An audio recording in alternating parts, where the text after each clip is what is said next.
Well, it's always interesting to see how analysts and the finance media react to Tesla earnings. This case in particular, everybody's favourite humiliation fetish level bear recently flipped to bull, Craig Irwin, who previously, repeatedly, for years in a row, claimed that Tesla didn't have anything that Herder didn't already have, was ultra bearish on the stock to the point where it just didn't make sense, and I called this out repeatedly. Suddenly, a month or two ago, completely flipped. Maybe he saw the light, or maybe there's a different explanation.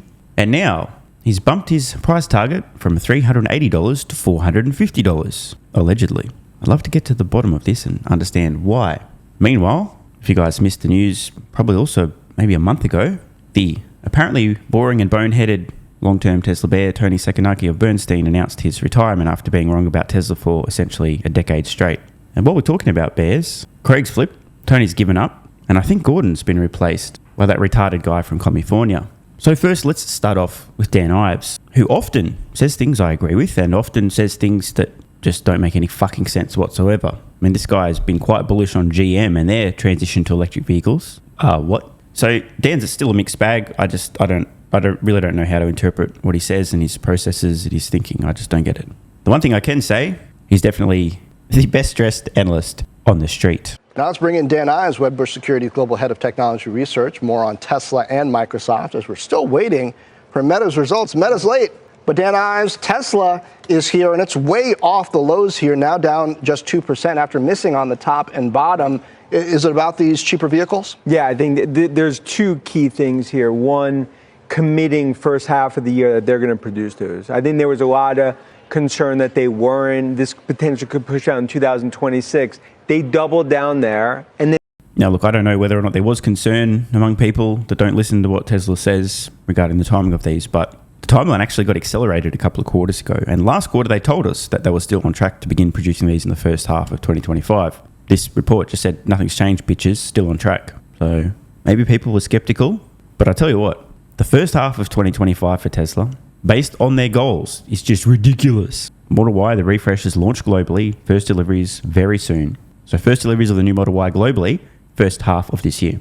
Initial production ramp of more affordable vehicles, plural, also the first half of 2025. And Tesla aiming to begin their first Robotaxi service in Austin in June. Also the first half of 2025. So Tesla already has the world's best-selling vehicle. It's the Model Y. They've now made it significantly better, and they're going to launch multiple new vehicles that'll be much more affordable relative to the Model Y, meaning many more people can afford to buy them, meaning, do the math here, Model Y is already the world's best-selling vehicle at a very premium price point. Most people can't afford it, but they'd like one.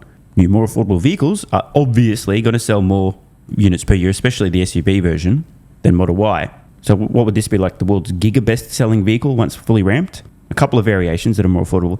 And autonomy, finally. I mean, this is the craziest 6 months of all fucking time. then the other thing that's important in terms of Cybercab and autonomous, basically saying Robotaxi, you'll start to get parts later this year, full volume production 2026. That, look, 90% of the story right now, it's about AI, autonomous, Cybercab, what I believe is at next level. Obviously, numbers itself a little sort of soft, but that's the key. I think there's probably a stock that's going to be up tomorrow. Microsoft's also off the lows. What matters here? That was one perspective. Now another. The title of this one, Tesla's stock is disconnected from fundamentals. An alternative title may be many analysts are disconnected from the reality of Tesla. With you, and what was the difference between the financial results and what's moving the stock right now? Yeah, thank you so much for having me, Kelly. Look, the print itself was not good, clear miss, and when you back out some Bitcoin gains, it was much worse. The clear area was on gross margins. But why is the stock not down? Because simply this is a stock that is disconnected from fundamentals. With stock trading at 125 times earnings, it tells you that near-term earnings don't matter. What matters is narrative. Right now, this is a supercharged narrative benefiting from both autonomous and their efforts in humanoid robots, AI. In case you're new around here or haven't been following Tesla for long, this entire Tesla stock disconnected from fundamentals, Tesla stock overvalued, they've been saying the same shit about Tesla, the stock, for the last decade, probably longer. And I'm not exaggerating. You can see the same narrative, the same stuff going back years. Is it possible that the word narrative is actually a derogatory term to describe future probabilities. Because I hear this often. It's almost like an insult. Tesla's disconnected from reality. It's a narrative-driven stock, a story-driven stock, as opposed to a fundamental-driven stock. Is it possible that this is an excuse to get out of jail card for these analysts who are gigantic fucking pussies, to avoid actually thinking about the possible implications in the future, analysing? I mean, crazy. I know, imagine an analyst analysing. Is it a get out of jail card, a way for them to avoid actually analysing the potential of autonomy? It's taking a clip of every robotaxi fare in their vehicles, plus also having their own fleet, plus human robots. Is it possible they just don't want to do the work? And so they just, it's story, narrative, not based on fundamentals. Now, call me crazy here, but I think most investors typically invest in a company and buy their stock, not because of what's already occurred, but they're expecting things to occur in the future, causing the value of the asset they've purchased to go up meaningfully over time. I think it'd be fairer to say Tesla is a future-oriented stock. That seems a little bit less demeaning, as opposed to narrative-driven, story-driven, or even worse, meme stock. The one thing I can tell you for sure, this narrative that Tesla is a narrative-driven stock ain't going away. By the time the absolute tsunami of revenue and profits from autonomy have piled up, staggering, just people have no idea the scale of this. By the time these analysts have seen Tesla profitability go up by 1 or maybe even 2 orders of magnitude on autonomy, they'll still be saying the stock is massively overvalued and disconnected from fundamentals, because they'll be unwilling to think about the long-term implications of the humanoid robots. That's my bet. So before we kind of dig in more on that with Deirdre, Dan, typically the street would be a little bit more cautious than to just kind of go, yeah, all sounds good. I mean, there was news from Waymo on this front just this week. The competition is already fierce in this space. So why the excitement? Look, Tesla has owned the narrative for much of last year, and especially post the election. They've really owned the narrative. That's the only way you can explain why Tesla accumulated some, $500 billion of incremental market cap post election. And so right now, the market is not really challenging any of the things Tesla is saying. I think the market's getting very excited about what Tesla's doing. We think, we'd be a little more cautious on how these things play out, but we understand that the market is feeding off narrative. The big thing you got from Tesla last night was they are starting unsupervised FSD, driverless FSD in Texas in June, and the market's getting excited about that. How it plays out beyond that remains to be seen, but market's getting excited about what they're doing. Bro, how many times did we hear the word narrative there? Like 420? I'm so confused. Like, I don't understand. Tesla's disclosure that their intent, their goal, is to begin their robotaxi service in Austin in June. It's not a narrative, it's a goal. The technology they've developed with FSD, an optical solution, a generalized solution, it's not a narrative, it's reality. We can see the software working.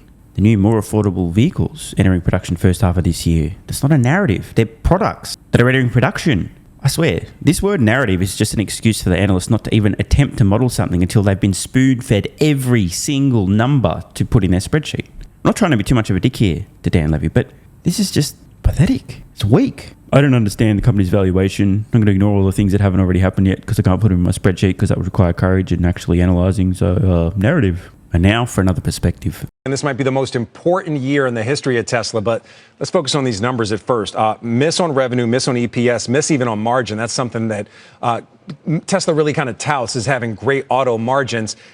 Bro, I've got to stop here. Okay. It's the end of January 2025. Tesla just told investors that they're launching their robotaxi service in Austin in June, not even 6 months from now. And this segment opens, Tesla missed on A, B, and C, e.g. automotive-related. Bro! I swear, bro. These were the same people, about 20 years ago, crying about the fact that Amazon wasn't making much money selling books on their little website. A few years from now, I can't wait to dig these clips up. I mean, you'd think if people kind of really understood the implications of autonomy, generalized autonomy, rapidly scaling generalized autonomy, even the finance media would have been like, holy shit, Tesla's really launching their first robotaxis in Austin in June this year? Holy shit, the implications, this has got to be massive. But of course, it's not how it is. It seems like the stock's moving higher on this idea of full self-driving in Austin by June and California and other regions by the end of the year. Did you see something else in this report that would make the stock move higher? No, I mean, you pretty much hit on it. And even that clip we just heard from Elon, he played the hits. And I think what the bulls are the bullish narrative right now for Tesla is that it's just a diversified play on AI and robotics. And it's sort of that simple. So he highlighted full self-driving, Optimus, Also how AI is going to play a big part in the company moving forward. And numbers are sort of, just being tossed to the side, and just more evidence that the stock does trade more on hype versus fundamentals. Because as you said, auto margins ex credits, I think they were the lowest since 2018. There we have it. Hype, narrative versus fundamentals. It's not trading on hype or narrative. It's trading on future outcomes. If it were true that Tesla was genuinely trading on hype or narrative, when Elon Musk says that in the future, Optimus could be doing $10 trillion per year in revenue, if it actually traded on hype and narrative, all the big institutional investors would have immediately put a multiple on that $10 trillion in revenue, estimated the profit margin there, put an earnings multiple somewhere around there, and suddenly the stock would have gone up like 10, 20, 30, 40x overnight. It didn't, did it? And so we'll see, right? That's sort of what Musk's plan was, saddling up next to Trump. And let's pull out of the red tape and see what Tesla can do in terms of the FSD and rolling it out to different cities. And hence why you're also seeing negative kind of ripple effect for Uber and Lyft this morning as well. And now one final perspective, this time from Garrett Nelson. And if memory serves, same guy who at one point in time was recommending investors buy Lucid stock. Let me just double check that. And yes, to confirm, Garrett Nelson of CFRA initiated coverage on Lucid with a $25 per share price target. Then, just a week later, boosted that to $35 per share. This was back around September 2021. Shall we? $2.72 per share. The stock down 85+% since Garrett initiated coverage. Now look, I don't bring this up to be a dick. I just thought context may be useful. Estimates. The stock fell on the news, but has since rebounded, up about 2.5%. Joining us now, Garrett Nelson, CFRA Research Senior Analyst. So, Garrett, what do you make of the moves given kind of the fundamentals relative to some of the commentary on unsupervised full self-driving, robotaxi updates, humanoid robot? Is that really what investors are paying attention to? Yeah, thanks for having me. So I think what we're seeing is, once again, investors continuing to be very forgiving of the plethora of near-term challenges facing Tesla. Here you had a sizable miss. I think this is fair to give credit where it's due. Near-term, who fucking cares, bro? Robotaxis. June. Optimus on track. Massive disclosures about the goals for production increases year over year on Optimus. I honestly don't give a flying fuck about the short-term, the near-term, gross automotive margins, vehicle delivery volumes. I don't give a fuck. I care about autonomy and Optimus. I also am quite interested to see how much money their energy business is printing and continues to print. Plus, we have news about a third Megapack factory. So, fair point from Garrett here. Many Tesla investors, especially myself, don't give a fuck about near-term automotive-related shit. It's a sideshow. I care about the future. A future with autonomy and humanoid robots, whose revenue and profits will dwarf Tesla's entire existing business, making it look like a rounding error, hence not giving a flying fuck. Yes, both on the top line and the bottom line for Q4. You had disappointing vehicle sales growth for the quarter. You have EV prices under pressure. Their average sales price was down $3,000 from Q3, more than $3,000. And you had management seemingly back off their prior vehicle sales growth guidance that they provided for 2025. And that's because investors are more focused on the long-term opportunity in autonomous driving. And there was good news there. They expect to launch unsupervised full self-driving in the Austin market by mid-year. And so I think investors are still very focused on the long-term opportunity in the stock. And we think Tesla is... Again, I couldn't agree more. Interestingly, Garrett's framing this reasonably. Investors focused on long-term opportunity, as opposed to everyone else we heard from was claiming narrative and hype-driven stock. Very much on track there. And I would describe Elon Musk's tone on the conference call as beyond optimistic. It was really euphoric. And so, that really fed the move in the stock after hours. Yeah, I think euphoric is a good way to describe it. You think the change in outlook is a positive for the stock? Do you think it's more attainable for this company? Well, candidly, Elon Musk has a long history of not exactly hitting certain guidelines, not being on track. And so, but this is so near term. I mean, you're talking in the next 5 to 6 months that we do think that that, it's a catalyst that's right in front of us. So, despite the stock's run up, I always roast analysts for their ultra short-term focus, right? They can't see past their micro penis. This is why we heard the narrative Tesla's just a car company, they don't have anything Toyota doesn't already have, blah, blah, blah, blah, blah. But at some point between now and Tesla's Robotaxi launching in Austin, even those analysts with a tiny, ultra-short time frame are going to have to start looking at that because it's going to be right at their fucking feet. What happens then when they actually start modelling what a Robotaxi service scaling would look like? They've only got 6 months, not even, maybe 5. Big changes coming to some price targets, I think. Since the election, we still see more upside here, and that's why we reiterated our buy rating. And we see over 35% upside in the stock here over the next 12 months. It's really incredible when you look at, and we've been tracking the improvements that they've made in their full self-driving software ever since incorporating AI into the development throughout version 12, and now they're on version 13. It's really been staggering, the improvements that they've made. Their vehicles now come right off the production line and drive themselves to the loading dock for delivery to customers. So it's really pretty incredible what we're seeing. Garrett, you mentioned, I'm sure most of you have already seen the recent video Tesla posted showing exactly that, the vehicles driving themselves out of the factory into the parking lot ready for customer deliveries. But I just got a funny feeling, because this ain't my first rodeo, that the two talking heads here, the anchors in the finance media, are unlikely to even acknowledge that stunning revelation that Tesla vehicles are literally driving themselves out of the factory, parking themselves ready for delivery, and instead are going to go down their bullet list of funny things to say about Tesla, gross automotive margins, etc., or to attempt to discredit the narrative about autonomy, or what about Waymo and Cruise are way ahead. What are the odds here? Is there going to be any acknowledgement at all about Garrett's point on autonomy? The stunning rates of improvement from 12 to 13 that they've been tracking, that vehicles driving themselves off, or we're just moving straight on? Let me know. I got a funny feeling. Reiterated your buy, raised the target. But I mean, to say that investors are focused on this, the imagined huge future opportunity is a bit of an understatement. Your price target of $540 a share is 140 times 2026 estimates. Now, you've had to reduce estimates for this year and next because the car business obviously is struggling just a little bit to grow. We have a $1.25 trillion market cap on Tesla. Waymo raised capital at like a $50 billion value last year. I mean, you can't even find Waymo within Alphabet. So why are we giving, how much of Tesla right now is them catching up and exceeding Waymo tomorrow? Yeah, it's really, and that's 2026 earnings. You really have to take a longer term, intermediate term view of the earnings potential here, looking out towards the end of the decade. And when you look at it, again, completely agree. It's amazing, right? Roasting this guy, 2021, recommending people buy Lucid stock. But he's making a lot of sense now, at least with Tesla. You can't be looking out the next 1, 2, 3 years and think Tesla's valuation makes sense. You've got to be looking over the long term as their fleet of robotaxi scales and their fleet of humanoid robots. That doesn't happen instantly or overnight. It's going to take time. The whole point is to look far enough into the future that these things have scaled meaningfully, work out how much money they're bringing in, the profits, and work back to today.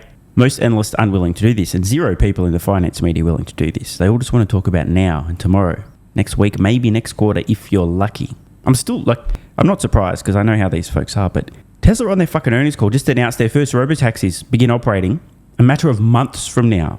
Yet, that's not the headline across the media, is it? Say on 2029, 2030 earnings, the stock looks quite inexpensive still. And we really think what has happened to the 5-year expected earnings of Tesla in the last 5 years? Oh, God damn it, dude. This is like some 2 IQ FUD right here. Tesla earnings estimates have come down a lot the last few years because we had a scamdemic, the futile, fascist, inhumane shutdowns. Then we have interest rates go from basically 0 to 400,000% instantly overnight. Huge issues with affordability. And just prior to that, due to the scamdemic lockdowns, there were massive supply chain challenges, meaning Tesla couldn't make enough vehicles, people couldn't get enough parts, there was insane demand for vehicles and not enough of them, but didn't just affect Tesla, but people were paying what Elon himself described as embarrassingly high prices for Tesla vehicles, and many analysts assume, well, these margins will persist forever. You had a once-in-a-100-year event that smashed Tesla, causing it to put the brakes on further expansion, and Big Brain Anchor over here is attempting to say, well, look, the Tesla earnings estimates went down a lot over the last few years, so they'll probably go down again in the future, you dumbass. So I got ya. Fuck me, dude. It's crazy, man. Robotaxis, months from now, and you got this. So they're much closer to... They've gone nothing but down. Well, the story here is they're going to transition from being a very low margin, relatively low margin auto manufacturer, inherently a low margin industry, to being a very high margin software sales company, essentially, as the full self-driving value becomes more apparent to consumers and as demand increases. So that's how. Okay, so I just want to make another prediction here. There's 3 ways this ends. 1, they just end the segment here and it fades out with no response. 2, some snarky comment from the anchor like, we'll see. Or 3, just redirecting again to gross automotive margins, vehicle volumes, and just again ignoring autonomy. Let's see what happens at the end here. We've got, 16 seconds left. How we see it, we think the margin opportunity, margin expansion opportunity is very significant looking out over that time frame, and so I think investors are still focused, at least a few years down the road, and we are as well. And there we have it, the fade to black. This is so good. I mean, I don't know what it is. I don't understand exactly why. The finance media just refused to even acknowledge we're months away from the first Tesla robotaxis. We get a lot of cope from many of these analysts. Narrative-driven, story-driven, hype-driven. I guess it's easier than actually doing the modelling work required to understand the opportunity that autonomy represents, right? No one wants to look out more than a few seconds into the future, which is fucking amazing because I'm still buying Tesla stock. And bro, once the institutional investors that really move markets realise the implications of Tesla scaling up their autonomous vehicle fleet rapidly, generalised solution, going globally like that, they too will be buying hand over fist. Enjoy the party while it lasts. Want more content? Early access, bunch of perks, click the links in the pinned comment. AG1 is awesome. I've been taking it daily now for more than 3 years. It's a great way to fill in nutritional gaps. It's packed full of vitamins, minerals, and whole food source nutrients, plus has prebiotics, probiotics, and adaptogens to improve gut health, regularity, and help your body handle stress. I'm always looking for an edge to help me feel and perform my best, which is why I haven't missed a day of AG1 for more than 3 years. Just try it and see how you feel. Click the link in the pinned comment or head to drinkag1.com/SMR and get yourself a free 1-year supply of vitamin D3 plus K2 and 5 travel packs. This is what viewers of the channel had to say after trying AG1. I feel like I have a lot more energy since I started on AG1. Just got my AG1 in the mail, legit feeling the effects after day 3. 3 months ago, I started AG1 and have been enjoying the evenness of alertness and energy that lasts the day. I just started the wife on it too. Are you convinced yet? I mean, hey, it's worth trying, right? Click the link in the pinned comment or head to drinkag1.com/SMR, or I can keep going. This viewer, after about a month on AG1, definitely a lack of fatigue in the afternoon. Pleasant side effect is that my coffee intake has imploded and is almost down to 0. One more? Yeah, why not? I honestly feel younger and will be continuing to use AG1. This stuff really is crazy good. I didn't think it would be, but this stuff is awesome. It really is what everyone is saying. One more? Don't mind if I do. I've just received my 3rd month supply. I've drank it every day. I have so much energy throughout most of the day. I'm productive, started a new business, started socializing, refurbished a boat. It's no coincidence. Thank you for your persistence, your integrity, and your insights. And look, these are not my words. These are not my testimonials. This is what you guys and girls are saying. Maybe it's 100% placebo effect. But even if that's the case, I think it's money well spent. Click the link in the pinned comment or head to drinkag1.com/SMR and get yourself a free 1-year supply of vitamin D3 plus K2 and 5 travel packs.